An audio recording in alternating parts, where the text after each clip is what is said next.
Shalom, shalom. Que Dieu vous bénisse abondamment. Une grande joie et un réel plaisir de nous revoir encore. Ici le vôtre, le pasteur Jiri et Vambi. Je suis au point de partager avec vous quelque chose qui me tient tellement à cœur. C'est un message urgent du Seigneur pour vous qui me suivez.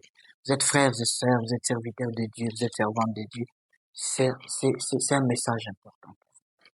Je suis dans le livre de 2 Timothée chapitre 2, le verset 3 et 4, la Bible dit, souffre avec moi comme un bon soldat de Jésus-Christ.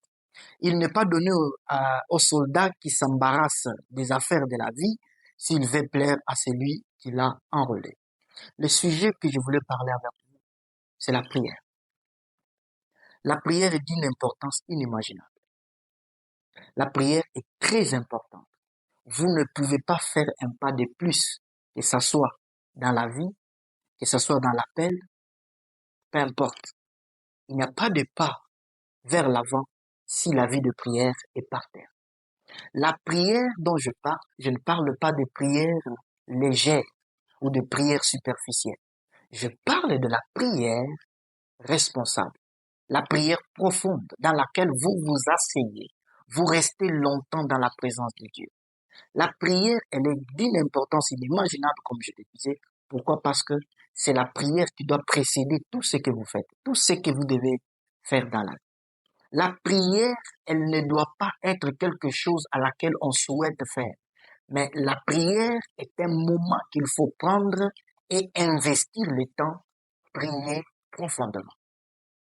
Lorsque vous lisez dans le livre des Actes des Apôtres, la Bible dit que les apôtres ont compris la nécessité de prier et d'enseigner la parole de Dieu. Ils ont dit à l'Église qu'il serait important qu'eux s'occupent de la prière, des enseignements, de la communion fraternelle, et que les autres histoires, que les autres s'en occupent dans l'Église. Pourquoi? Parce qu'ils ont compris l'importance de la prière. La prière, elle est d'une importance capitale. Lorsque vous êtes un appelé de Dieu, un serviteur de Dieu, un enfant de Dieu, qui à tout moment, vous passez le temps sur les réseaux sociaux, il m'arrive des fois quand vous entrez sur les réseaux sociaux de temps en temps, vous voyez des gens, des serviteurs de Dieu parfois, qui likent tout, qui sont partout, ils sont toujours connectés. Et quand il est connecté, il like toutes les actualités. Il est partout, mes frères et sœurs. On n'accomplit pas la mission de Dieu en étant à tout moment sur les réseaux sociaux. Mais on accomplit la mission de Dieu en étant profondément ancré et en prenant suffisamment le temps dans chaque journée que Dieu vous donne, dans la prière. La prière, elle doit précéder ce que vous faites. Si vous êtes celui-là qui se contente d'aller prêcher les gens, vous ne vivrez jamais l'impact. Parce que l'évangile de Christ n'impacte personne sans la prière. Depuis l'ancien temps, depuis les premières heures de l'Église était une église de prière. L'Église primitive était une église de prière. Vous ne pouvez pas être un serviteur de Dieu qui passe trop son temps sur les réseaux sociaux à voir des histoires, à nourrir votre âme de ces choses, alors que vous devez prendre le temps dans la prière. Prenez votre temps et priez sérieusement. Il y a un homme de Dieu qui s'appelait Zacharie Tanet. Cet homme de Dieu a dit quelque chose de très capital. C'est parmi des hommes qui ont initié des croisades de prière. Nous connaissons qu'il y a des croisades évangéliques, des croisades, des campagnes d'évangélisation, des croisades d'évangélisation, des croisades, etc. Mais lui, il est parmi des gens qui ont initié au Cameroun les croisades de prière. Et voyez ce que Dieu a fait avec lui. Il a tellement prié, il jeûnait par année, 40 jours, 3 fois. Par année, il jeûnait 40 jours, 3 fois. Un homme fort. Un jour, tellement qu'il a prié, Dieu lui a dit, je te donne 50 pays. Je te donne maintenant ton ministère, je donne accès à ton ministère dans 50 pays. Aujourd'hui, quand je parle, ils sont dans quelque chose de 100 combien de pays. Tout cela ne se passe pas au hasard. L'impact dans ce monde n'est pas possible s'il n'y a pas une imposition adéquate dans la prière. Je voulais parler à surtout les personnes qui croient dans l'évangile de la grâce de Dieu. Parce que aujourd'hui, je commence à avoir tendance à croire que certaines personnes qui croient dans l'évangile de la grâce trouvent que croire dans la grâce devient un échappatoire à la vie de prière.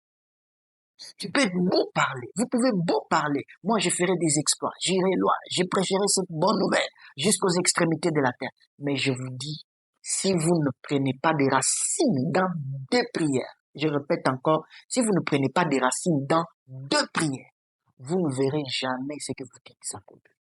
Parce que dans ce monde, le seul langage avec lequel l'évangile s'impose, c'est le langage de la prière.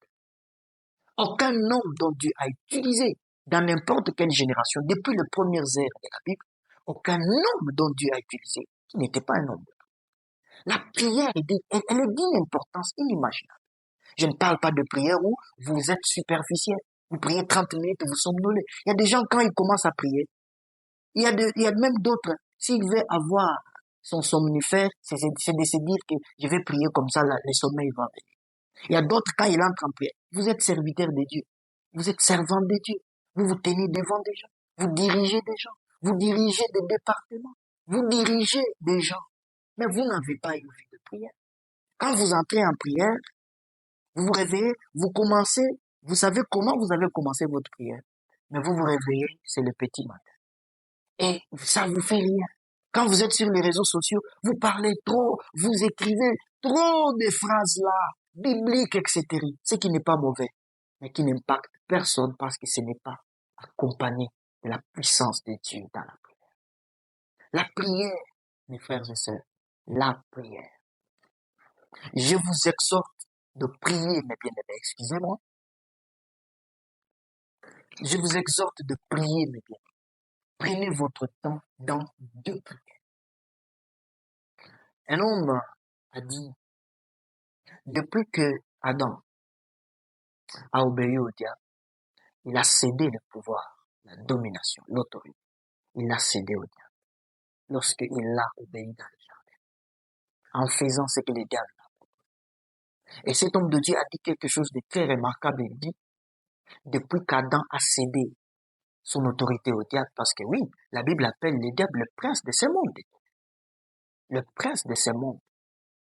Le diable est le prince de ce monde. Depuis qu'Adam a cédé au diable, maintenant là, Dieu ne sait pas intervenir sur la terre s'il n'y a pas de gens qui prient. Il y a des domaines dans lesquels Dieu ne sait pas intervenir s'il y a des gens qui ne prient pas. Est-ce que vous savez qu'à chaque fois, vous ne priez pas, il y a des âmes qui meurent et qui vont en enfer? Est-ce que vous savez que si vous ne priez pas, il y a des vies qui sont en train de se perdre? Il n'y a pas un grand péché devant Dieu comme le péché de ne pas prier pour un enfant. Si vous ne priez pas, sachez que vous mettez Dieu en retard. Sachez que le royaume de Dieu est en train de reculer. Et c'est la prière qui fait avancer le royaume de Dieu. Là où la prière s'impose dans le monde spirituel, là où les racines de la prière s'imposent dans le monde spirituel, l'arbre de l'évangile produit des fruits. L'évangile de Christ produit des fruits. Et le monde entier vient pour manger de ces fruits, afin d'avoir la vie éternelle. Il est très important. La Bible dit dans 2 Timothée, comme nous venons de le lire, 2 Timothée, chapitre 2, les versets 3 et 4, souffre avec moi comme un bon soldat de Jésus-Christ. Il faut souffrir dans la prière. Il faut accepter de souffrir dans des prières. Depuis que vous êtes enfant de Dieu, ça remonte à quand? Ou depuis que vous servez, voilà le Seigneur. Ça remonte à quand vous avez passé toute une nuit seule avec Dieu dans la prière. Vous commencez par exemple de 22 heures jusqu'à 6 heures, même jusqu'à 8 heures. Vous êtes en train de prier le Seigneur, suppliant Dieu d'intervenir dans des cas, suppliant Dieu de sauver des vies. Nous avons aujourd'hui, ce n'est pas normal, nous avons des vies aujourd'hui à nos églises, des gens qui viennent, des frères et des sœurs qui viennent, qui sont maintenant habitués à l'église, qui n'ont même jamais donné leur vie à Christ, qui ne sont jamais convertis. Pourquoi? Parce que on est en train juste de les emballer avec la parole, ce qui n'est pas mauvais. Mais une parole qui n'est pas accompagnée de la prière, de la profondeur de la prière, elle n'impacte pas l'âme. Voilà pourquoi nous avons maintenant des mercenaires, des gens qui peuvent venir à l'église, ils écoutent la parole et puis ils rentrent, il est sur TikTok. Elle est sur TikTok à moitié nue. L'évangile de Christ ne laisse pas quelqu'un à moitié nu. L'évangile de Christ, quand elle touche ou il touche l'âme, il habille non seulement l'esprit, il habille aussi la chair. la personne commence à se donner, à faire respecter cette bonne nouvelle, cet esprit de Dieu qui est entré dans la personne. Mes frères et sœurs, c'est le moment de prier. C'est le moment de prier. C'est le moment de passer dans des retraites de prière.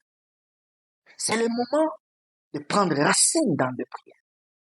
Sachez que tout ce que vous êtes en train de faire, si ce n'est pas précédé de la prière, le Seigneur, avant de faire quoi que ce soit, il était en train de précéder la prière.